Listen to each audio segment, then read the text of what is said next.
Hello everyone, how are you all? Welcome back to our YouTube channel. चलिए तो फिर जैसा कि आप सबको बोला गया था कि जल्दी ही आप लोगों को महिला पर्यवेक्षक की तैयारी कराने वाले हैं, तो उस सीरीज में आज हम पहला वीडियो आप लोगों के लिए लाए हैं। बहुत ही ज़्यादा इंपॉर्टेंट वीडियो है आप लोगों के लिए होने वाला है, क्योंकि इस वीडियो में ना आप लोगों को पिछले साल के पेपर में कौन कौन से क्वेश्चंस पूछे गए थे। देखिए, कभी भी कोई भी एग्जाम्स दिला रहे हो, लास्ट ईयर क्वेश्चन पेपर बहुत ही ज़्यादा इंपॉर्टेंट फैक्टर होता है। किसी भी तरह के कोई भी एग्जाम की तैयारी करने से पहले हमको ये देख लेना जरूरी होता है कि पिछले साल कौन से पैटर्न में क्वेश्चन पूछा गया था। ठीक है, तो इस कारण से अगर आप ये वाला एग्जाम दिलाने वाले हैं तो ये बहुत ही ज़्यादा इंपॉर्टेंट वीडियो हो जाता है आप लोगों के लिए। एक बार देख लीजिए कि पिछले बार किस पैटर्न में कौन कौन से क्वेश्चन पूछे गए थे, फिर उसके हिसाब से ना आप अपने आगे के प्रिपरेशन स्टार्ट कर सकेंगे। देखिए, आप लोगों को पता होगा कि एक खुली भर्ती वाला और परिसीमित जो भर्ती है उसके दोनों के अलग अलग पेपर हुए थे। तो अभी हम चर्चा कर लेते हैं जो पहला पेपर हुआ था, मतलब खुली भर्ती वाला जो पेपर हुआ था उसका। ठीक है, कि उनसे रिलेटेड कैसे क्वेश्चंस थे, फिर आगे अगले वीडियो में हम देखेंगे परिसीमित भर्ती वाला का पेपर कैसा था। ठीक है, ये वाला जो पेपर था ना, खुली भर्ती वाला पेपर, इसमें अगर हम सिलेबस को देखेंगे तो 20 क्वेश्चंस आपको सबसे पहले देखने को मिले हैं महिला एवं बाल विकास के योजनाओं से संबंधित। फिर आपको देखने को मिलेंगे सामान्य मानसिक योग्यता और सामान्य ज्ञान का, फिर है हिंदी, फिर अंग्रेजी, फिर गणित। ठीक है, इन सारे क्वेश्चंस को अच्छे से देखते हैं और समझते हैं कि किस तरह से क्वेश्चन पूछा गया था। चलिए सबसे पहले क्वेश्चन को देखते हैं जो कि महिला एवं बाल विकास की योजनाओं से संबंधित है। क्वेश्चन नंबर 1 था, राज्य सरकार बालक अधिकारों के अपराधों का त्वरित विचारण करने के प्रयोजन के लिए राज्य में कम से कम एक न्यायालय को या प्रत्येक जिले में किसी सेशन न्यायालय को बालक न्यायालय के रूप में निर्दिष्ट कर सकेगी। अब ये किसके तहत या किसके सहमति से कर सकेगी, ऐसा पूछा गया है। क्वेश्चन क्या बोला गया है कि राज्य सरकार ने ये फैसला लिया है कि जितने जो राज्य में कम से कम एक न्यायालय को या प्रत्येक जिले में किसी एक सेशन न्यायालय को क्या करेंगे, बालक न्यायालय के रूप में परिवर्तित करेंगे, बालक न्यायालय। ठीक है, ताकि बालकों से संबंधित जो अपराध होती है ना, उस पर त्वरित मतलब बहुत ही जल्दी से तुरंत उस पर विचार किया जा सके या उस पर फैसला सुनाया जा सके। ठीक है, तो बालक से संबंधित न्यायालय, तो ये किसके सहमति से होगा? ऑप्शन 4 ऑप्शन आप लोगों को दिख रहा होगा। उच्च न्यायालय के मुख्य न्यायमूर्ति के सहमति से, सर्वोच्च न्यायालय के न्यायाधीश के सहमति से, राज्य सरकार की सहमति से, कि केंद्र सरकार के सहमति से, है ना। तो इस आंसर का सही ऑप्शन था ऑप्शन नंबर ए, उच्च न्यायालय के मुख्य न्यायमूर्ति के सहमति से ये होगा। ठीक है, या हो सकता है, तो ऑप्शन नंबर ए इसका सही आंसर हो जाएगा। ठीक है, चलिए क्वेश्चन नंबर 2 को देखते हैं कि क्या क्वेश्चन पूछा गया था। कोई व्यक्ति दहेज प्रतिषेध अधिनियम 1961 के प्रारंभ के पश्चात दहेज देगा या लेगा तो वह कारावास से दंडनीय होगा, जिसकी अवधि खालिस्तान वर्ष से कम की नहीं होगी। कोई भी व्यक्ति जो दहेज देता है या लेता है, जो नियम बना है ना, दहेज प्रतिषेध अधिनियम 1961, उसके बाद दहेज लेता है या देता है तो वो कम से कम कितने वर्ष का कारावास उनको दिया जाना है। ठीक है, या उनसे कम नहीं होगा। तो देखो क्वेश्चन नंबर 2 का सही आंसर था 5 वर्ष। ठीक है, अब 5 वर्ष की अवधि से कम नहीं होगा भाई। ठीक है, कम से कम 5 वर्ष का तो सजा काटना ही होगा अगर कोई दहेज ले रहा है या दे रहा है और उसके खिलाफ इस तरह की अगर केस दर्ज किया गया है तो। ठीक है, तो ऑप्शन नंबर 20 का सही आंसर था। अगला क्वेश्चन देखिए, क्वेश्चन नंबर 3 को, निम्नलिखित में से कौन सा भारत सरकार द्वारा पूरक पोषण आहार के लिए निर्धारित वित्तीय मापदंड पोषक तत्व एवं ऊर्जा 6 माह से 6 वर्ष तक के गंभीर कुपोषित बच्चों के लिए सही है? 6 माह से 6 वर्ष तक के गंभीर कुपोषित, देखो कुपोषण के जो स्तर होते हैं ना वो अलग अलग होते हैं ना, कुपोषित, निम्न कुपोषित, गंभीर कुपोषित। तो ऐसे बच्चों के लिए निर्धारित मापदंड क्या है? ठीक है, पोषण आहार का मापदंड। ठीक है, वित्तीय प्रावधान कितना? 12 रुपए। प्रोटीन का अनुपात कितना होगा? 20 से 25 ग्राम। और कैलोरी कितना होगी? 800 कैलोरी होगी। ठीक है, ये किसके लिए? गंभीर कुपोषित बच्चों के लिए 6 से 6 वर्ष तक के। तो ये ऑप्शन सही था, ऑप्शन नंबर ए इसमें। ठीक है, अलग अलग ऑप्शंस दिए गए थे, ऑप्शन नंबर ए सही था। कितना था? 12 रुपए। और प्रोटीन 20 से 25 ग्राम और कैलोरी 800 ग्राम। ठीक है, 800 कैलोरी, सॉरी। आगे चलेंगे हम क्वेश्चन नंबर 4 को। तो क्वेश्चन नंबर 4 था, रेडी टू ईट फूड में कौन से घटक नहीं होते? रेडी टू ईट जो फूड होते हैं ना, जो आंगनबाड़ी में दिए जाते हैं बच्चों को, ठीक है, उसमें कौन सा घटक नहीं होते बोला गया था। एक्चुअली इस क्वेश्चन को ना विलोपित कर दिया गया था व्यापम के द्वारा, क्योंकि इसमें लगभग सारे आंसर सही थे। ठीक है, अगला हम चलते हैं, निम्नलिखित में से कौन सा मुख्यमंत्री कन्यादान विवाह योजना के उद्देश्य है? मुख्यमंत्री कन्यादान विवाह योजना के उद्देश्य की अगर हम बात करते हैं, है ना, तो देखो, कन्याओं के विवाह में आने वाली आर्थिक कठिनाइयों को निवारण, विवाह के अवसर पर फिजूल खर्च को रोकना, सामूहिक विवाह के माध्यम से मनोबल एवं आत्म सम्मान में वृद्धि करना, कि नवविवाहित जोड़े को भावी जीवन के लिए आर्थिक सहायता प्रदान करना। तो 4 अलग अलग ऑप्शन दिए गए इस क्वेश्चन में, और इसके बाद ना क्या दिया गया है? निम्नलिखित में से सही कोड का चयन करो। सही कोड का चयन करने बोला गया है। तो अगर आप अच्छे से देखेंगे ना तो मुख्यमंत्री कन्यादान विवाह योजना के उद्देश्य की अगर हम बात करते हैं तो कन्याओं की विवाह में आने वाली आर्थिक कठिनाई को निवारण, वो तो सही है ना। विवाह के अवसर में जो फिजूल खर्च होते हैं उसको रोकना, ये भी है। और तीसरा सामूहिक विवाह के माध्यम से मनोबल एवं आत्मसम्मान की वृद्धि करना, ये भी है। अगर चौथा देखेंगे, नवविवाहित जोड़े को भावी जीवन के लिए आर्थिक सहायता, क्या उन लोगों को भविष्य के लिए भी कुछ आर्थिक सहायता प्रदान किया जाता है? नहीं, है ना। तो पहला, दूसरा, तीसरा यहाँ पर सही हो जाएगा। तो ऑप्शन नंबर अगर हम देखेंगे तो ए ही इसका करेक्ट ऑप्शन होगा, है ना। पहला, दूसरा और तीसरा तीनों क्या है? सही है। ठीक है, चलिए अगले क्वेश्चन में हम चलेंगे। क्वेश्चन नंबर 6 को देखिए। निम्नलिखित में से बैक्टीरिया जनित रोग कौन कौन से हैं, सॉरी, है ना। बैक्टीरिया जनित रोग की अगर हम बात करें तो डिप्थीरिया और टीटनेस ही बैक्टीरिया जनित रोग है, आप लोगों को पता होनी चाहिए, है ना। बाकी टिटनेस, पोलियो, ये सब तो क्या है? विषाणु जनित रोग में आ जाते हैं। ठीक है, तो पोलियो और डिप्थीरिया भी ये क्या हो गया? ये गलत युग्म हो गया, गलत जोड़ी हो गया। पोलियो तो विषाणु जनित है, लेकिन डिप्थीरिया क्या है? वो बैक्टीरिया है ना। तो ऑप्शन नंबर ए इसका करेक्ट आंसर हो जाएगा। टिटनेस और डिप्थीरिया दोनों क्या है? एक बैक्टीरिया जनित रोग हो जाएगा। ठीक है, चलिए हम चलेंगे क्वेश्चन नंबर 7 में। राष्ट्रीय स्तर पर पोषण अभियान का लक्ष्य क्या है? राष्ट्रीय मतलब नेशनल स्तर में जो पोषण अभियान है ना का उसका लक्ष्य क्या है?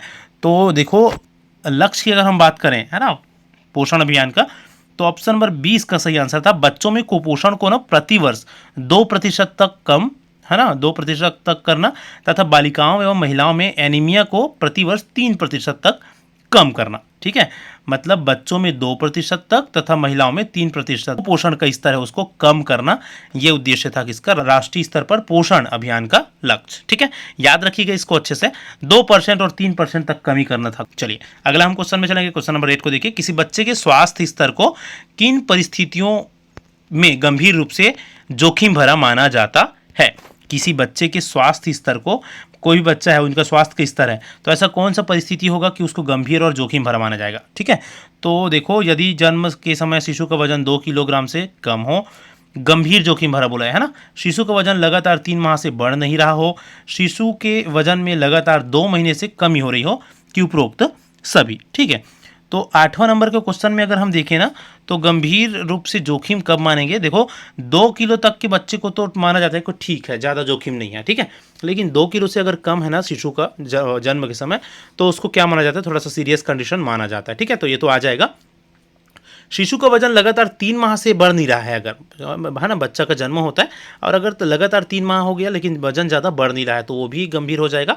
शिशु के वजन में लगातार 2 महीने से कमी हो रही है अगर, ठीक है, कंटिन्यूसली वजन में कमी भी होना क्या है? एक सीरियस प्रॉब्लम माना जाता है। ठीक, तो ऑप्शन नंबर डी इसका सही आंसर हो जाएगा कि भाई उपरोक्त सभी आंसर क्या है यहाँ पर सही है। ठीक है, चलिए अगला क्वेश्चन में चलते हैं।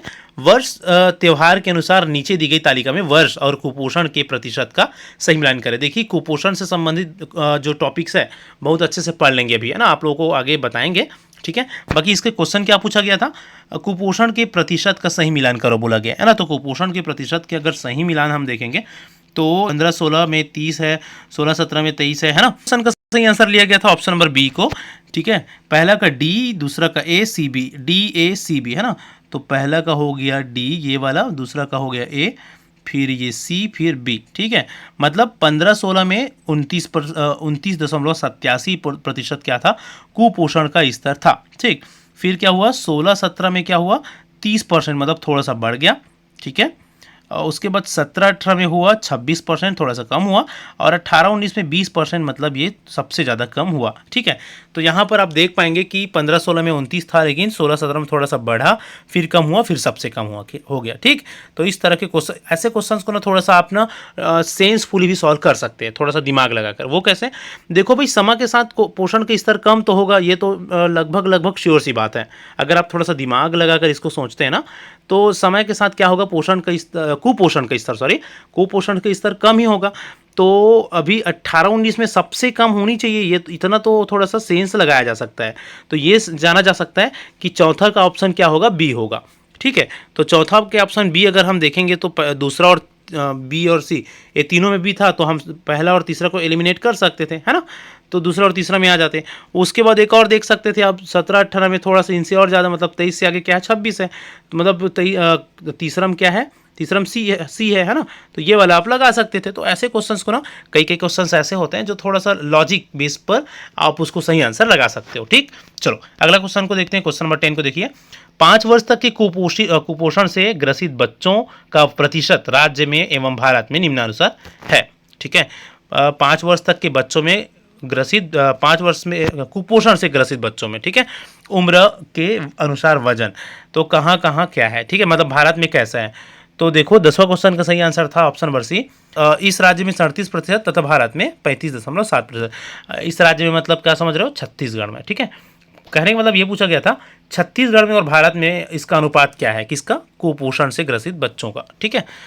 तो अब देखो छत्तीसगढ़ में 37.7% है और जो इंडिया की अगर हम बात करें ओवरऑल तो वो है 35.7%। मतलब छत्तीसगढ़ में पूरे भारत की अगर तुलना करें, है ना, देश से, तो थोड़ा सा ज़्यादा ही है, ठीक है। 37.7% बच्चे कुपोषित है, वहीं भारत में 35.7%, ठीक। चलो नेक्स्ट क्वेश्चन को देखते हैं। शाला पूर्व शिक्षा के संबंध में 3 से 6 वर्ष के बच्चों के लिए निम्नलिखित में से कौन सा ग्रुप सही नहीं है। शाला पूर्व शिक्षा के संबंध में, ठीक है, कौन सा ग्रुप सही नहीं है भाई। उत्सुक होते हैं, जिज्ञासु होते हैं, कल्पनाशील होते हैं, क्रियाशील होते हैं। सही है कि नहीं है, बिल्कुल सही है, ठीक है। दूसरा, उत्सुक, जिज्ञासु, सहज और आत्म केंद्रित होते हैं। सही कि नहीं, 3 से 6 साल की उम्र के बच्चे, ये भी सही है, आत्म केंद्रित तो होते हैं बच्चे, है ना। और नेक्स्ट देखो, सहज, आत्म केंद्रित, एकाग्रचित, जिज्ञासु, ये भी सही है। मतलब ऊपर के तो चारों ऑप्शन सही हैं। मतलब जो 3 से 6 साल के बच्चे होते हैं ना, उनमें ये सारे क्वालिटीज पाई जाती है। लेकिन पूछा गया क्या है, कौन सा सही नहीं है बोला गया है, तो सभी सही है भाई। मतलब क्या आएगा, तीनों में से कोई भी ऑप्शन नहीं आएगा, तीनों में से कोई भी ऑप्शन नहीं आएगा, उपयुक्त में से कोई भी नहीं, ठीक है। ऑप्शन नंबर डी हो गया, ठीक। चलो अगला क्वेश्चन को देखते हैं। नोनी सुरक्षा योजना के संबंध में निम्नलिखित में से क्या सही है। नोनी सुरक्षा योजना के संबंध में क्या सही है।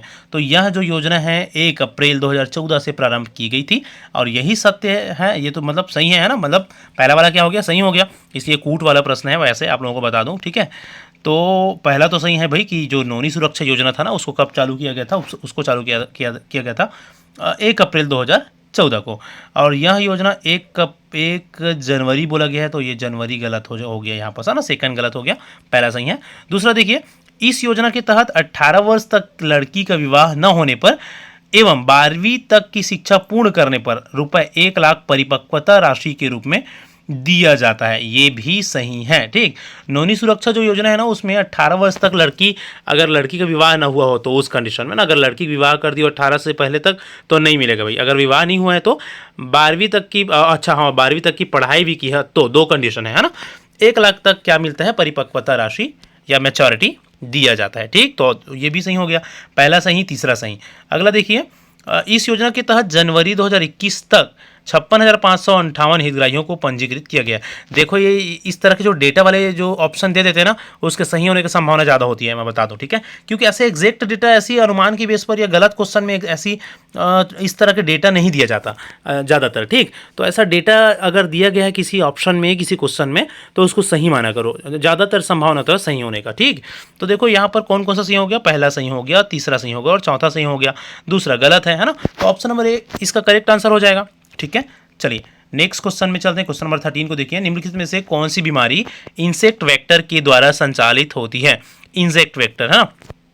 तो इंसेक्ट वेक्टर के द्वारा कौन सा बीमारी संचालित होती है, तो ये हो गया option number B. Insect means क्या होता है, जो कीड़े होते हैं, है ना। इंसेक्ट वेक्टर जो मादा एनाफिलीज मच्छर होती है ना, उसके कारण से क्या होता है, मलेरिया का बीमारी होता है। बाकी तो ये सब वायरस के होता है ना, HIV, TB, ये सब की अगर बात करें तो, ठीक है। तो ऑप्शन नंबर 20 का सही आंसर हो जाएगा मलेरिया। नेक्स्ट क्वेश्चन देखो, निम्नलिखित में से किसमें प्रोटीन एनर्जी कुपोषण सामान्यतः दिखाई देता है एवं अधिकतम घातक परिणाम होते हैं, ठीक है। क्या बोला जा रहा है, प्रोटीन एनर्जी कुपोषण सामान्यतः दिखाई देता है और अधिकतम घातक होते हैं, किसमें। तो ऑप्शन नंबर क्वेश्चन नंबर 14 का आंसर हो जाएगा ऑप्शन नंबर सी, शिशु अवस्था और बचपन में, ठीक है। प्रोटीन एनर्जी जो कुपोषण होता है वो सामान्यतः मतलब सामान्य रूप से दिखाई तो देते हैं और अधिकतम घातक मतलब सामान्य दिखाई देते हैं। यहाँ पर क्वेश्चन ये बोला गया था कि जो कुपोषण का स्तर है सामान्य दिखता है लेकिन घातक ज़्यादा होता है, ठीक है। कहाँ, शिशु अवस्था में और बचपन में, ठीक। चलो आगे हम चलेंगे। इस राज्य के जिलों को नवंबर 2020 तक संचालित आंगनबाड़ी केंद्रों की संख्या, अभी देख लो भाई, आंगनबाड़ी केंद्र का संख्या तो लिस्ट याद होनी ही चाहिए, है ना। पूरा ये पोस्ट आंगनबाड़ी केंद्रों के ऊपर ही केंद्रित है ना। तो इससे ये संख्या तो आप लोगों को पता होनी चाहिए। तो 15 नंबर के क्वेश्चन का सही आंसर अगर हम देखते हैं तो संख्या क्या था, सुमिलित कीजिए बोला गया है, मतलब कहाँ कितना संख्या है ना, जिला वाइज आपको संख्या याद करने पड़ेंगे। ये भी कूट वाला क्वेश्चन है। कौन सी स्थिति में पूछा गया है, नवंबर 2020 की स्थिति में ना, नवंबर 2020 तक। आप अभी वर्तमान स्थिति में इसको एक बार और अपडेट कर लीजिएगा, ठीक है। वैसे इसका सही आंसर था ऑप्शन नंबर डी, मतलब EDCBA, है ना, EDCBA। तो इसको अगर आप मिलाएंगे, ठीक है, तो ये हो जाएगा ई से, ठीक ठीक है, ई या मतलब ये हो गया। उसके बाद ये डी, फिर सी, फिर ये बी और फिर ये ए, ठीक। मतलब बलरामपुर में 2005 आंगनबाड़ी, जसपुर में 2931, कोरबा में 2280, राजनांदगांव में 2694 और रायगढ़ में 2894, ठीक है। ये 2 नवंबर 2020 की स्थिति में था। इसको एक बार देख लेंगे आप, अपडेशन अभी वर्तमान स्थिति में आप ले लेंगे और इसको याद कर लेंगे, ठीक है। चलिए अगला, इससे रिलेटेड भी अभी क्वेश्चन जरूर पूछा जाएगा एक आध, ठीक है। चलो अगला क्वेश्चन क्या था, घरेलू हिंसा में स्त्री का संरक्षण अधिनियम 2015 के अंतर्गत शारीरिक दुर्व्यवहार से अभिप्रेरित है। तो क्वेश्चन नंबर 16 का सही आंसर था ऑप्शन नंबर डी, उपरोक्त सभी, है ना। जो स्त्री संरक्षण अधिनियम 2015 है उसके अंतर्गत शारीरिक दुर्व्यवहार से अभिप्रेत क्या होता है। शारीरिक दुर्व्यवहार का मतलब क्या होता है, तो शारीरिक पीड़ा पहुंचाना या हानि पहुंचाना ये तो होगा ही, जीवन या शारीरिक अंग को खतरा पहुंचाना भी होगा, स्वास्थ्य को खतरा पहुंचाना, प्रहार करना, आपराधिक भय और आपराधिक बल, तो ये सभी होगा ना, ऑप्शन नंबर डी। अगला क्वेश्चन था, समेकित बाल विकास परियोजना 2 अक्टूबर 1975 से शुरू हुई, ओके। दूसरा है, संदर्भित सेवाएं शारीरिक रूप से विकलांग बच्चों, जोखिम वाले बच्चों और बीमार बच्चों को दी जाती है। मतलब कुछ कथन है ना, और उसको उस कथन के बेस पर यह पूछा गया है कि सही कौन सा है, ठीक है। तो सही कथन की अगर हम देखें इसमें तो देखो कौन कौन सा सही कथन होगा। पहला तो सही है, समेकित बाल विकास परियोजना 2 अक्टूबर 1975 को दिया गया था, ठीक है। तो दूसरा भी सही है, संदर्भित सेवाएं शारीरिक रूप से विकलांग बच्चों और बीमार बच्चों को दी जाती है। तीसरा गलत है, शाला पूर्व शिक्षा 3 से 6 वर्ष के बीच के बच्चों को दी जाती है। अच्छा सॉरी, तीसरा भी सही है ना, शाला पूर्व शिक्षा 3 से 6 वर्ष के बच्चों को तो दी जाती है ना, मतलब आंगनबाड़ी को ही शाला पूर्व शिक्षा बोलते हैं, ठीक। तो ये भी सही है। पूरक पोषण योजना नवजात शिशुओं के लिए निर्धारित है। तो ऑप्शन नंबर चौथा गलत है, इसमें पहला दूसरा तीसरा, मतलब ऑप्शन नंबर ए ही इसका सही आंसर होगा, ठीक है। 17वां का क्वेश्चन का आंसर क्या हो जाएगा, पहला, ऊपर जो 3 लाइन थी वो सभी, ठीक है। अगला क्वेश्चन क्या पूछा, बेसिकली हम यहाँ पर ना ये क्वेश्चन को तो समझ रहे हैं, लेकिन सबसे ज़्यादा इंपॉर्टेंट ये है कि हम ये देख रहे हैं कि कैसे क्वेश्चंस पूछे गए थे, ठीक है। अगला क्वेश्चन देखो, 2 अक्टूबर 1975 को निम्नलिखित विकास खंडों में आंगनबाड़ी केंद्रों में समेकित बाल विकास योजना को प्रारंभ किया गया। 2 अक्टूबर 1975 को निम्नलिखित विकास खंडों एवं आंगनबाड़ी केंद्रों में समेकित बाल विकास योजना को प्रारंभ किया गया। मतलब कितने विकासखंड और कितने आंगनबाड़ी केंद्रों में ये योजना को क्या किया गया था, प्रारंभ किया गया था, ऐसा पूछा गया है भाई।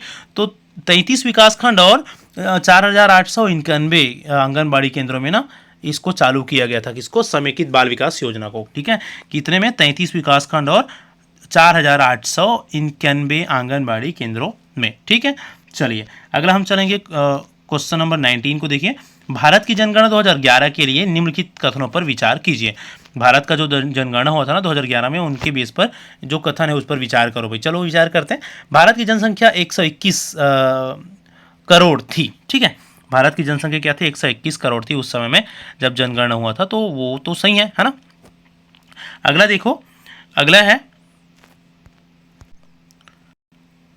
भारतवर्ष में 6 से कम आयु के बच्चों की जनसंख्या 13.88 करोड़ थी।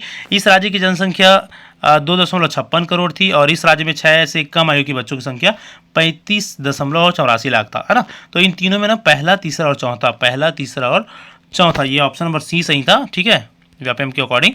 तो ये आंसर लिया गया था। इस तरह के क्वेश्चन भी आप देख लेंगे ना जनगणना से रिलेटेड।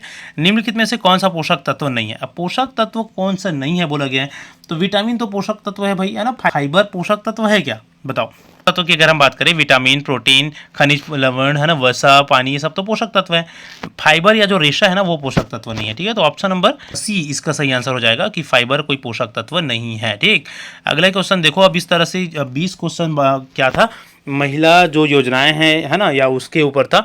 इसके बाद जो क्वेश्चन है वो मानसिक योग्यता और सामान्य ज्ञान से संबंधित है, ठीक है। तो मानसिक योग्यता के क्वेश्चन को हम ज़्यादा अच्छे से नहीं देखेंगे, बस आप यहाँ पर देख सकते हैं कि किस तरह के क्वेश्चन पूछे गए थे, ठीक है। संकेत और संख्याओं के ऊपर ये इस तरह का क्वेश्चन देखो, ये मैथ्स के क्वेश्चन होते हैं, ऐसे दिया जाता है और इसको सही किस तरह से जोड़ेंगे, इस तरह का ना। तो इसको आप देख लेंगे। पासा वाला क्वेश्चन भी पूछा गया था, ये आकृति घन वाला क्वेश्चन पूछा गया था, पासा वाले फलक वाले क्वेश्चन पूछे गए थे। इस तरह के क्वेश्चन आप देख लीजिएगा। ये क्वेश्चन को देखते हैं, ओमिक्रॉन सबसे पहले किस देश में पाए जाने की जानकारी विश्व स्वास्थ्य संगठन को मिली थी, है ना। कोरोना वायरस के समय में हमको देखने को मिला था, है ना। ये कहाँ सबसे पहले पाने का संकेत मिला था विश्व स्वास्थ्य संगठन के द्वारा, दक्षिण अफ्रीका में। कहाँ, दक्षिण अफ्रीका में, ठीक है। अगला क्वेश्चन था भारत के लिए बहुआयामी निर्धनता का प्रतिवेदन वर्ष 2021 में किसने जारी किया। बहुआयामी निर्धनता का प्रतिवेदन किसने जारी किया था 2021 में, तो ये है इसका सही आंसर सी, नीति आयोग के द्वारा, ठीक है। नीति आयोग के द्वारा बहुआयामी निर्धनता का प्रतिवेदन जारी किया गया था, ठीक है, option number C. Next question को देखते हैं, क्वेश्चन नंबर 28 को देखिए, वर्तमान में भारत की सकल घरेलू उत्पाद में किस क्षेत्र का योगदान सर्वाधिक है। तो सकल घरेलू उत्पाद की अगर हम बात करें तो ना तृतीयक क्षेत्र, ठीक है। देखिए जो यहाँ पर जो प्राथमिक क्षेत्र, द्वितीयक क्षेत्र और तृतीयक क्षेत्र है ना, इसमें क्या क्या आते हैं। प्राथमिक क्षेत्र में कृषि, खनन से उद्योग से संबंधित, कृषि और खनन से संबंधित चीज़ें आ जाती है ना, पशुपालन वगैरह। द्वितीयक में उद्योग संबंधित चीज़ें आ जाती है ना, पहला हम कृषि और पशुपालन ये संबंधित आ जाएगा। तृतीयक क्षेत्र में सेवा क्षेत्र वगैरह को शामिल किया जाता है। तो तृतीयक क्षेत्र का योगदान सर्वाधिक है सकल घरेलू उत्पाद में भारत में, ठीक है। चलो अगर इसको अच्छे से आप देख लीजिएगा। नेक्स्ट क्वेश्चन देखिए, टैथिस सागर के स्थान पर बना है। ये इंपॉर्टेंट और इजी क्वेश्चन है। हिमालय पर्वत, पहले जो आज जो हिमालय पर्वत है ना, वहाँ एक समय था जब वहाँ ना टैथिस सागर हुआ करता था, लेकिन भारत जब खिसकते हुए ऊपर गया, ठीक है, भारत भूमि है, तो वहाँ पर एक बहुत बड़ा विशाल पर्वत का निर्माण हो गया जिसको हिमालय पर्वत बोला जाता है, ठीक है। चलिए अगला हम देखेंगे 30 नंबर के क्वेश्चन को देखिए, निम्नलिखित में से कौन सी जल नदी ज्वार नद मुख का निर्माण करती है। एस्चुरी जिसको बोलते हैं, है ना, तो एस्चुरी या ज्वार नद का निर्माण नर्मदा नदी करती है। देखिए जियोग्राफी, भूगोल के क्वेश्चन है, इसको आप एक बार अच्छे से देख लीजिएगा, ठीक है। नर्मदा नदी क्या करती है, नर्मदा नदी एस्चुरी का निर्माण करती है जिसको ज्वार नद मुख बोलते हैं, ठीक है। नर्मदा एवं ताप्ती दो ऐसी नदी है जो विपरीत डायरेक्शन में बहती है ना, और उसको लास्ट वहाँ नदी आगे जाकर वो एस्चुरी का निर्माण करती है, ठीक है। विलुप्त पद को, ये भी फिर मानसिक योग्यता के क्वेश्चन है, विलुप्त पद वाला क्वेश्चन पूछा गया था। इसको ज़्यादा अच्छे से, क्योंकि ज़्यादा अच्छे से नहीं समझ पाएंगे, वीडियो बहुत लंबा हो जाएगा, तो इसको स्किप करते हैं। बाकी आप देख लीजिए कैसे क्वेश्चन थे, है ना। ये संबंध वाले क्वेश्चन भी था, इससे पूछे जाने वाले क्वेश्चन थे। इसके बाद आप देखेंगे आगे तो ये कोड वाला भी क्वेश्चन था, ठीक है। यहाँ से फिर चालू होते हैं आपके सामान्य ज्ञान और मानसिक योग्यता के क्वेश्चन को ना बीच बीच में दिया गया, ठीक है। आगे देखिए फिर इसमें निम्नलिखित में से कौन सी गुफा तीरथगढ़ जलप्रपात के निकट है ना। तीरथगढ़ जलप्रपात के निकट क्या है भाई, कुटुमसर गुफा है, ठीक है। तीरथगढ़ जलप्रपात के निकट क्या है, कुटुमसर गुफा है, ठीक है। चलिए आगे हम चलते हैं। कृत्रिम उपग्रह का प्रक्षेपण हमेशा पृथ्वी के पूर्व दिशा में किया जाता है। याद रखिएगा, जो भी कृत्रिम उपग्रह होते हैं ना, आर्टिफिशियल सैटेलाइट, उसको हमेशा ना इस पूर्व दिशा में, पृथ्वी के पूर्व दिशा में क्या करा जाता है, उसको प्रक्षेपित किया जाता है। अब पृथ्वी पश्चिम से पूर्व की ओर घूर्णित होने के कारण उपग्रह पलायन वेग प्राप्त कर लेता है, ये तो उसका कारण हो गया, ठीक है। अब कथन है, पहला कथन, दूसरा कथन। अब इनसे रिलेटेड कूट से संबंधित क्वेश्चन है ये, ठीक है। तो अब इसमें कौन सा कूट सही है, ऐसा बोला गया है। ए एवं आर दोनों सत्य है और आर ए की सही व्याख्या है। चलिए अगला क्वेश्चन में हम चलेंगे। निम्न पर विचार कीजिए, क्या क्या चीज़ है जिस पर हमको विचार करना है। प्रकाश संश्लेषण, श्वसन, कार्बनिक पदार्थ का क्षय, ज्वालामुखी का विस्फोट। अब क्या विचार करना है, उपरोक्त में से कौन कार्बन चक्र में कार्बन डाइऑक्साइड का योग नहीं करता। कार्बन चक्र में कार्बन डाइऑक्साइड को नहीं जोड़ता, कहने का मतलब ये है, ठीक है। हम देखेंगे प्रकाश संश्लेषण तो नहीं जोड़ता, प्रकाश संश्लेषण तो कार्बन डाइऑक्साइड को कम करता है ना। यहाँ पर ना कूट वाले जो क्वेश्चन होते हैं उसमें थोड़ा सा दिमाग लगाना पड़ता है, अब फंस सकते हैं ना। अब यहाँ पर आप देखेंगे श्वसन तो क्या करता है, कार्बन डाइऑक्साइड हम निकालते हैं, मतलब ऐड तो होता है कार्बन डाइऑक्साइड, है ना। तो प्रकाश संश्लेषण ऐड नहीं करता भाई, केवल एक। प्रकाश संश्लेषण से क्या होता है, कार्बन डाइऑक्साइड ऐड थोड़ी नहीं होता, योग नहीं होता, बल्कि घटता है। कार्बन डाइऑक्साइड को यूज़ करते हैं ना, क्योंकि पौधे, तो कम होता है, बढ़ता थोड़ी ना। तो इस कारण से ऑप्शन नंबर 1 सही होगा कि कार्बन डाइऑक्साइड का योग प्रकाश संश्लेषण में नहीं होता, बाकी सब में होता है। ज्वालामुखी विस्फोट होगा, कार्बन डाइऑक्साइड का योग, कार्बन डाइऑक्साइड बढ़ेगा। कार्बनिक पदार्थ का क्षय होगा, कार्बन डाइऑक्साइड बढ़ेगा। श्वसन हम लेंगे, सांस लेंगे, कार्बन डाइऑक्साइड बढ़ेगा, तीनों बढ़ता है, प्रकाश संश्लेषण में घटता है, ठीक है। तो योग पूछा था, पहला सही होगा, मतलब ऑप्शन नंबर बी, ठीक। अगला देखिए, ये भी कूट वाला है, सूची वाला। सूची मिलाइए बोला गया है ना, सूची मिलाइए। तो यहाँ पर डी ऑप्शन हमारा सही था, पहला, पांचवा, चौथा, तीसरा, दूसरा, है ना। ए से पहला मतलब रबर, बी से पांचवा मतलब पेट्रोलियम, टी एक्स मिश्रण क्या है, पेट्रोलियम, ब्यूटाडाइन क्या है, रबर है। और उसके बाद हो जाएगा आपका 4-3-2 मतलब फॉरेक्स का 4 माचिस, है ना, फास्फोरस माचिस, और एथिलीन का रंजन उद्योग, और कॉपर ऑक्साइड का कांच उद्योग, ठीक है। तो इस तरह से मिला था ऑप्शन नंबर डी यहाँ पर इसका सही आंसर। क्रायोजेनिक तकनीक का उपयोग में क्या होता है, क्रायोजेनिक तकनीक का जो उपयोग है उसमें क्या होता है, किसमें होता है बोला गया है, एक्चुअली किसमें होता है ना, क्रायोजेनिक तकनीक का। तो तीनों में होता है, अंतरिक्ष यात्रा में, शल्यक्रिया में, चुंबकीय आंदोलन, इन तीनों में, ठीक है। अगला क्वेश्चन देखो, धन विधेयक में क्या सम्मिलित होता है। धन विधेयक जो होती है ना, जो पेश किया जाता है धन से संबंधित, वित्त विधेयक भी जिसको बोल देंगे, उसमें क्या शामिल होता है। तो उसमें क्या शामिल होता है, करों का अधिरोपण, करों का उत्सादन, करों का परिहार और करों का नियमन, सब चारों चीज शामिल होता है किसमें, धन विधेयक में। याद रखना, ठीक। अर्थशास्त्र से संबंधित क्वेश्चन है। क्या सही है बताओ। लोकसभा को संचित निधि पर भारित व्यय पर मत देने का अधिकार नहीं है। संचित निधि पर जो भारित व्यय होती है ना, संचित निधि पर जो भारित व्यय होती है उस पर लोकसभा को मत देने का अधिकार नहीं है बोला गया है, ठीक है। और दूसरा में क्या बोला गया है, लोकसभा को संचित निधि पर भारित व्यय पर बहस करने का अधिकार है, मतलब किसको, लोकसभा को। तो क्या है सही है क्या गलत है बताओ। पहला सही है और दूसरा भी सही है, दोनों सही है। यहाँ इसको ना किसी में मत देने का अधिकार नहीं है लेकिन बहस करने का अधिकार है ना, तो ऑप्शन नंबर सी इसका सही आंसर था, दोनों सही हैं। संयुक्त लोक सेवा आयोग की नियुक्ति की प्रक्रिया के विषय में क्या सही है, संयुक्त लोक सेवा आयोग है ना। तो क्वेश्चन नंबर 43 का आंसर था राज्य विधानमंडलों के द्वारा एक संकल्प पारित होगा, ये भी सही है। संसद विधि द्वारा संयुक्त लोक सेवा आयोग की नियुक्ति होगी, ये भी सही है। इसके अध्यक्ष और सदस्यों की नियुक्ति राष्ट्रपति करेंगे, ये भी सही, तीनों सही है, ठीक है। इसके विषय में संयुक्त लोक सेवा आयोग की नियुक्ति के विषय में, ठीक। अगला क्वेश्चन था, इस राज्य के प्रथम इथेनॉल प्लांट की स्थापना निम्न में से किस स्थान पर किया जाएगा। क्वेश्चन नंबर 44, छत्तीसगढ़ में इथेनॉल प्लांट कहाँ बनेगी, कवर्धा में। इथेनॉल प्लांट कहाँ, कवर्धा, ठीक है। Option number C. Olaf Scholz ने निम्न में से किस देश के चांसलर का पद संभाला, है ना। ओलाफ स्कोल्ज मतलब करंट अफेयर से रिलेटेड भी क्वेश्चन पूछे गए थे सामान्य ज्ञान में, मतलब क्या आपको थोड़ा बहुत करंट अफेयर नियुक्ति वगैरह जो होती है ना, खेल वगैरह होता है, इन सबको एक बार देखना पड़ेगा, ठीक है। इटली का चांसलर बना था कौन, ओलाफ स्कोल्ज उस समय में, ठीक है।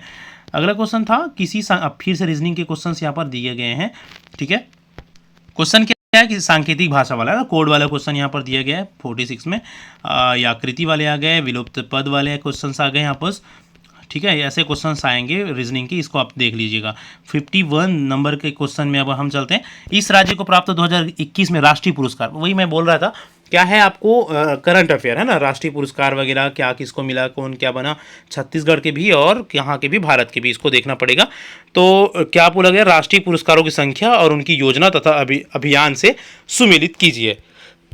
तो इसका सही आंसर लिया गया था ऑप्शन नंबर बी को, ठीक है। ऑप्शन नंबर बी को इसका सही आंसर लिया गया था। 3, 4, 1, 2 मतलब पहले में 3 ग्राम स्वराज अभियान था, अभियान कितने थे 9 उनकी संख्या है ना, और ये थे 4 राष्ट्रीय पंचायत अवार्ड थे 12, ठीक है 12, और दिव्यांग थे 3, दिव्यांग के कल्याण हेतु और पोषण अभियान के लिए 5, ठीक है। तो इसके सही आंसर इस तरह से थे। क्या है ये सब, छत्तीसगढ़ को प्राप्त 2011 के राष्ट्रीय पुरस्कार, मतलब ये सभी राष्ट्रीय पुरस्कार छत्तीसगढ़ को मिले थे, किसमें किसमें कितना कितना मिले थे वो हमने देखा है, ठीक है। चलिए चलते हैं आगे नेक्स्ट क्वेश्चन में। इस राज्य में हाथियों के लिए विशेष रूप से बनाए गए अभ्यारण्य का क्या नाम है। हाथियों के लिए विशेष रूप से कौन सा अभियान बनाया गया, कौन सा अभ्यारण्य बनाया गया भाई, तो ना लेमरू अभ्यारण्य विशेष रूप से हाथी के लिए इस राज्य में बनाया गया है। कौन सा अभ्यारण्य, लेमरू अभ्यारण्य, याद रखिएगा। अगला क्वेश्चन को देखते हैं, क्वेश्चन नंबर 53 को। शिवाजी के काल की घटनाओं को उनके वर्ष से सुमेलित कीजिए। शिवाजी का जो काल था ना, उनकी जो काल की घटनाएं थे उनके वर्ष कौन कौन से सही हैं, है ना। तो इसको अगर हम सही देखेंगे तो एक की बात करें, पुरंदर की संधि ये कब हुई थी, 1665 में हुई थी पुरंदर की संधि, ठीक है। पुरंदर की संधि कब हुई थी, 1665 में। अगर हम शिवाजी का राज्याभिषेक की बात करें तो वो हुआ था 1674 में। शिवाजी का राज्याभिषेक कब हुआ था, 1674। सूरत की प्रथम लूट हुई थी सेकेंड 1664 में, था दूसरा पहला, तीसरा चौथा दूसरा पहला, ऑप्शन नंबर सी सही आंसर हो जाएगा, ठीक है। चलिए अगला क्वेश्चन देखते हैं। ब्रिटिश नीति के विरुद्ध जनजाति विद्रोह के नेता सिद्धू एवं कान्हू किस समुदाय के थे, है ना। सिद्धू एवं कान्हू की बात करें तो दोनों संथाल समुदाय से थे। कैसे, कहाँ से थे, याद रखना, सिद्धू और कान्हू संथाल समुदाय से थे जिन्होंने ब्रिटिश नीति के विरुद्ध जनजाति विद्रोह किया था, ठीक है। 55 नंबर का क्वेश्चन देखो। संविधान के अनुच्छेद 20 के अनुसार अपराधों के लिए दोष सिद्धि के संबंध में संरक्षण में क्या शामिल है। अपराधों के लिए दोष सिद्धि के संबंध में संरक्षण, ठीक है। तो इसमें क्या शामिल है बोला गया है, ठीक है। तो देखो इसमें कार्योत्तर विधि से संरक्षण, दोहरे दंड से संरक्षण, आत्म अभिशंसान से संरक्षण और अपात्रता से संरक्षण। तो पहला दूसरा तीसरा है भाई, इसमें अपात्रता से संरक्षण नहीं है ना, तो ऑप्शन नंबर सी सही आंसर इसका हो जाएगा। ठीक, अगला क्वेश्चन देखो, विषमता को पहचाने, फिर से क्या आ गया है विषमता, मतलब ये फिर रीजनिंग के क्वेश्चन है ना। रीजनिंग के क्वेश्चन बहुत सारे वैसे पूछे गए थे, आप देखेंगे इसको। क्वेश्चन नंबर 61 में चलते हैं, इनमें से कौन सा शब्द देशज शब्द नहीं है बोला गया, देशज शब्द कौन सा नहीं है, तो देशज शब्द कौन सा नहीं है, फाटक, ये सॉरी पहले हिंदी के क्वेश्चन है ना, सॉरी पहले हिंदी का क्वेश्चन, उसके बाद छत्तीसगढ़ में आएंगे। ठीक है, 61 में हिंदी है, तो देशज क्या नहीं है, तो कन स्तर देशज नहीं है, बाकी फाटक, खराटा, चल चकचक ये शब्द देशज है। ठीक है, 62 नंबर को देखो, अतिथि का पर्यायवाची क्या है, अतिथि का पर्यायवाची है अभ्यागत, अतिथि का पर्यायवाची क्या है अभ्यागत। ठीक है, अगला क्वेश्चन है शुद्ध शब्द की पहचान करिए, तो भाई शुद्ध शब्द आप देख पा रहे होंगे, अभिषेक ये वाला शुद्ध है ना, अभिषेक में छोटी मात्रा। शुद्ध वाक्य को पहचानो, तो शुद्ध वाक्य की अगर हम बात करें तो उसके गले में एक फूल की माला डाली, तो उसने उसके गले में एक फूल की माला डाली, और उसने उसके गले में माला डाली, उसने उसके गले में फूलों की एक माला डाली, सही है भाई, ऑप्शन नंबर डी सही आंसर हो जाएगा क्वेश्चन नंबर 64 का, है ना, फूलों की माला डाली। ठीक है, चलो अब आगे हम चलेंगे, उसने उसके गले में फूलों की एक माला डाली। ठीक है, ये सही होगा, फूलों की एक माला डाली। ठीक, चलिए, वाक्य का आवश्यक तत्व नहीं है, वाक्य का आवश्यक तत्व क्या नहीं है, सार्थकता तो है, योग्यता है, पदक्रम भी है ना, उद्देश्य नहीं है वाक्य का एक आवश्यक तत्व, मतलब किसी वाक्य में क्या होनी चाहिए, है ना, सार्थक होनी चाहिए भाई, योग्यता होनी चाहिए, पदक्रम होनी चाहिए, मतलब करेक्ट ऑर्डर में होने चाहिए। ठीक है, और किसी विशेष उद्देश्य के लिए हो वाक्य हो ऐसा जरूरी नहीं है। ठीक, तो ऑप्शन नंबर सी, उसका उद्देश्य ही वो उस वाक्य क्या ऐसा जरूरी नहीं होता ना। अगला क्वेश्चन देखते हैं, शुद्ध शब्द की पहचान कीजिए। शुद्ध अभी कई बार क्वेश्चन आया हुआ है, ये वाला क्वेश्चन है ना, आशीर्वाद, ऑप्शन नंबर सी आशीर्वाद बड़े ई वाला सही होता है। ठीक है, याद रखेंगे आप। दुर्गेश में कौन सा संधि है, तो दुर्गेश में है वृद्धि, दीर्घ गुण वृद्धि 3 होता है ना, दीर्घ गुण वृद्धि। ठीक है, दुर्गेश इसका संधि विच्छेद आप करिए, ऑप्शन नंबर सी इसका सही आंसर था, वृद्धि स्वर संधि, है ना। इसमें से तत्सम शब्द क्या है, नहीं है, तत्सम शब्द नहीं है बोला गया, तो अंगूठी नहीं है भाई, बाकी कर्पूर, दुग्ध, टालिका है तत्सम। ठीक, तत्सम मतलब जो एज इट इज लिया गया है, संस्कृत के शब्दों को जैसे का तैसा यहाँ पर यूज होता है, उसको तत्सम बोलते हैं, है ना। तद्भव थोड़ा सा उसमें परिवर्तन आ जाता है समय के साथ, तो अंगूठी तद्भव है ना। ऊ का उच्चारण, ऊ और ऊ, है ना, आप बोल के अगर देखेंगे तो आपको समझ में आ जाएगा कि, ठीक है, ऊ और ऊ का उच्चारण स्थान क्या होगा, तो दोनों का उच्चारण स्थान है ना, तो हमारी जो होस्ट है ना, जो हमारी जो होठ है वो विशेष आकृति में, गोल आकृति में ऐसे मुड़ जाता है, मतलब होस्ट के ही प्रयोग से हमारी दोनों शब्द क्या, दोनों वर्ण क्या होते हैं उच्चारित होते हैं। ठीक है, बाकी कंठ से तो ठ ये वाला होता है। ठीक है, दंत और दंत से तो तथा दधा, ये तो दंत दांत वाला है, त थ द, है ना, ऐसे अलग अलग है, इसको आप देख लीजिएगा।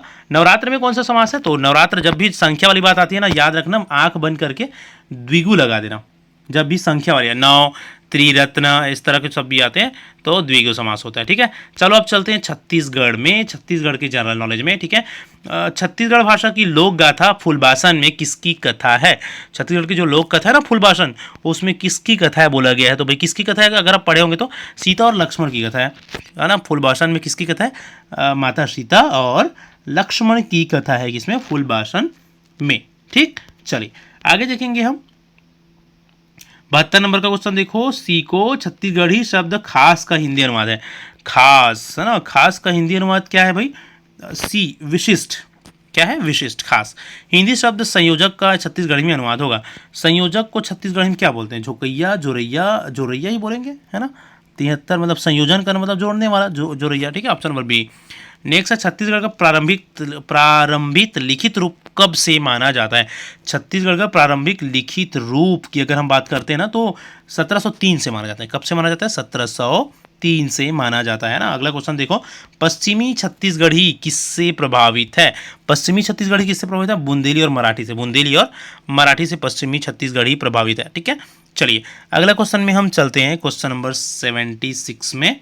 अच्छा, अब आ जाते हैं क्वेश्चन किसके, इंग्लिश के, किसके क्वेश्चन आ जाते हैं, इंग्लिश के इंपॉर्टेंट है, इसको इसका देखो जितने भी इसके सब्जेक्ट्स हैं ना, सारे सब्जेक्ट्स की हम तैयारी कराने वाले आ गया ना। चैनल में अगर न्यू है तो चैनल हमारा सब्सक्राइब करना मत भूलिएगा। ठीक है, सब्सक्राइब करके रख लो, आगे बहुत अच्छे से आपको गाइड करने वाला है। ठीक, देखिए इंग्लिश के क्वेश्चन समझते, इंग्लिश को तो बहुत ही अच्छे से समझेंगे। ठीक है, देखो, the new tower blocks are blank than the old building. जो पुराना वाला टावर ब्लैक है ना वो क्या है, क्या है, और अब ये कंपेयर करना है यहाँ पर, देन लगे मतलब कंपेयर करना है, तो कंपेयर और कौन सा, ये डिग्री का क्वेश्चन है, कंपेरेटिव डिग्री, ठीक है, positive degree, comparative degree, superlative degree होता है, तो मच हायर हो जाएगा, क्या हो जाएगा, मच हायर। 76 नंबर का ऑप्शन होगा C, much higher. The new tower blocks are much higher than the old, मतलब नया वाला ना कहीं ज़्यादा ऊंचा है किससे, पुराने वाले से, मच हायर। ठीक, चलो आगे चलेंगे हम। अच्छा, यहाँ पर स्ट्रॉन्गर और अपन क्या बोल सकते हैं, स्ट्रॉन्गर भी हो सकता था, है ना, स्ट्रॉन्गर भी, the new tower blocks are stronger than the old tower, ये भी हो सकता था। वैसे मजबूत है भाई, उससे ज़्यादा मजबूत है, स्ट्रॉन्ग, स्ट्रॉन्गर, स्ट्रॉन्गेस्ट, है ना, सेकेंड, ये भी सुपरलेटिव में है। ठीक, तो इसका ऑप्शन लेकिन 76 नंबर का क्या लिया गया है, व्यापम के द्वारा सी लिया गया है, मच हायर लिया गया। ठीक है, मतलब टावर की बात हो रही है तो ऊंचाई को ज़्यादा ध्यान देखेंगे भाई, स्ट्रॉन्गर को थोड़ी देखेंगे, तो इस सेंस में क्या लिया गया, मच हायर को लिया गया। ठीक, choose the correct antonyms of the word, word कौन सा वर्ड, इनविगरेट का एंटोनिम्स आपको बोला गया है चूज करने के लिए, तो डल होगा इसका सही एंटोनिम्स। ठीक है, डल मतलब थोड़ा सा कम चमकीला होना। ठीक है, बाकी रिवाइव्स पर ये तो उसके ही सेंस में है। ठीक है, तो डल इसका सही आंसर था। Fill the blank with correct form of verb, verb के करेक्ट फॉर्म को फिल करना है आपको 78 नंबर में। ठीक है, द बॉयज आर ईगर, लड़के कहते थे उत्सुक, उत्सुक है, किस चीज़ के लिए उत्सुक है भाई, to promote to the higher class होगा कि to be promoted to the higher class, to be permitted की नन ऑफ द अबव। तो 78 नंबर में ना बी आएगा, टू बी प्रमोटेड, है ना, to be promoted to the higher class, higher class में, आगे के क्लास में प्रमोट होने के लिए उत्सुक है ना, टू बी प्रमोटेड, प्रमोटेड। ठीक, चलिए अगला हम चलेंगे, choose the correct spelling from the following. नीचे अब करेक्ट स्पेलिंग वाला जो शब्द है ना उसको आप तभी बना पाएंगे भाई जब आप थोड़ा सा प्रैक्टिस में हो इंग्लिश के। ठीक है, स्पेलिंग हो गया, सिनोनिम्स एंटोनिम्स हो गया, उसको, बाकी ग्रामर को तो आप सीख सकते हैं। ठीक है, तो 79 नंबर की अगर हम क्वेश्चन की बात करें तो ऑप्शन नंबर ए वाला जो ऑप्शन है ना, अनक्रप्लस, ठीक है, अनक्रप्लस यही उसका करेक्ट आंसर हो जाएगा। ठीक है, अनक्रप्लस, ये ऑप्शन नंबर ए इसका सही आंसर हो जाएगा। ठीक है, he jumped off the bus while it, अच्छा उसने बस से जंप कर दिया, कौन से समय में, while it was, when, while it, है मतलब उसके दौरान, किसके दौरान, वाइल इट वॉज मूविंग हो जाएगा, है ना, वाइल इट वॉज मूविंग होने का संभावना ज़्यादा है, इसका सही आंसर होगा हाँ, while it was moving. Vyapam ने भी यही लिया है कि वो जो मूव कर रहा था ना, चल रहा था, मतलब चलते बस से कूद दिया, बोला गया, सीधी सी बात है ना, he jumped off the bus while it was moving, जब चल रहा था उस दौरान। ठीक, चलिए अगला हम क्वेश्चन में चलते हैं, 80 के बाद 81 में। Choose the correct passive sentences, correct passive sentence, और एक्टिव वॉइस और पेसिव वॉइस से संबंधित क्वेश्चन है। He has to sell the house, he has to sell the house, है ना, तो the house has to be sold by him होना चाहिए। अब देखो कहाँ फंसा है, the house has to be sold by him, option number A ही में है ना, 81 का सही आंसर क्या हो जाएगा, ऑप्शन नंबर ए। ठीक है, अब ये होता कैसे भाई, ये ऑब्जेक्ट है, इसको सामने लाएंगे और ही तो हिम हो जाएगा। ठीक है, और क्या हो जाएगा, हैज़ टू बी, बी लग जाएगा यहाँ पर। ठीक है, हैज़ टू बी करके सोल्ड बाय हिम। ठीक है, ऑप्शन नंबर ए। चलो आगे हम चलते, वॉज वगैरह आ गया तो ये गलत हो गया भाई, देखो हैज़ है तो हैज़ वाला ही हेल्पिंग वर्ब रहता है, इसमें वॉइस में वॉज नहीं होगा, जो है वही रहेगा, मस्ट भी नहीं रहेगा, कुछ नहीं रहेगा। ठीक है, जो हेल्पिंग वर्ब रहता है वही रहता है, हैज़ है तो हैज़ बीन भी बीन लग सकता था। ठीक है, चलिए चलते हैं आगे।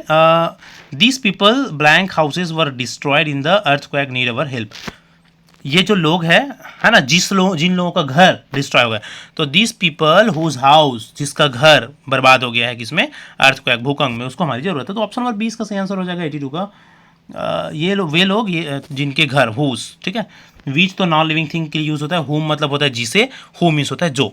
ठीक है, तो जो जिसे तो नहीं आएगा, जिसका आएगा। ठीक, चूज वन वर्ड सब्स्टिट्यूट, एक शब्द में आंसर देना, one who is against the religion, अरे भाई धर्म को नहीं मानने वाला, धर्म को नहीं मानने वालों को क्या बोलते हैं, धर्म को नहीं मानने वालों को बोलते हैं हेरेटिक, क्या बोलते हैं, धर्म को नहीं मानने वालों को हेरेटिक बोलते हैं। ठीक है, चलो तो 83 का सही आंसर क्या हो जाएगा, ए हो जाएगा। Choose the correct synonyms of the word squalid, squalid का करेक्ट सिनोनिम्स अगर पूछा गया तो फिर ये ऑप्शन नंबर ए है इसका करेक्ट, हैप्पी, ईगर, क्लीन, ये सब नहीं, है ना। 84 का सही आंसर क्या था, ऑप्शन नंबर ए, फिल्दी। ठीक है, चलिए अगला क्वेश्चन देखिए, there was blank 20 people there, यहाँ वहाँ क्या थे, वहाँ मुश्किल से 20 लोग थे, तो हार्डली, स्कैर्सली, बेयरली। ठीक है, अब तीनों ऑप्शन ना लगभग सेम मीनिंग को बता रहा है। ठीक है, तो 85 का अगर यहाँ पर सही ऑप्शन देखें और व्यापम ने किस चीज़ को लिया था, बेयरली, ठीक है, मुश्किल से 20 पीपल थे, ठीक है, there was barely 20 people there. तो इस तरह से जो लोगों की गिनती है वहाँ पर बेयरली वर्ड ज़्यादा सुटेबल होगा। There were barely 20 people there. तो ऑप्शन नंबर सी इसका सही आंसर तो था। तो इस तरह से 10 क्वेश्चन आपको इंग्लिश के भी पूछे जाने हैं वैसे, ठीक है। तो इसको भी अच्छे से तैयारी करवाएंगे आप लोगों को, विशेषकर जो ग्रामर है ना, कौन कौन से पैटर्न में ग्रामर पूछा गया था उनका। वोकैबुलरी के क्वेश्चन ज़्यादा दिख रहे हैं, वन वर्ड सब्स्टिट्यूशन वगैरह दिख रहे हैं, है ना। तो इसको कराएंगे आप लोगों को, हमारे चैनल के साथ जुड़े रहिए आप। तो फिलहाल इतना ही क्वेश्चन डिस्कस करते हैं, आगे मैथ्स के क्वेश्चन है, मैथ्स को तो सॉल्व नहीं कर सकते, बहुत लंबा वीडियो हो जाएगा। उम्मीद करते हैं आप लोगों को यूजफुल लगा होगा, वीडियो अच्छा लगा हो तो लाइक जरूर करिएगा, चैनल में न्यू है सब्सक्राइब करना मत भूलिए, अपने दोस्तों के साथ जरूर शेयर करिए जो जो इस भर्ती की तैयारी कर रहे हैं। आगे इसी तरह के बहुत ही ज़्यादा इंपॉर्टेंट क्लासेस के साथ आप लोगों के साथ मिलते रहेंगे। तब तक के लिए थैंक यू सो मच।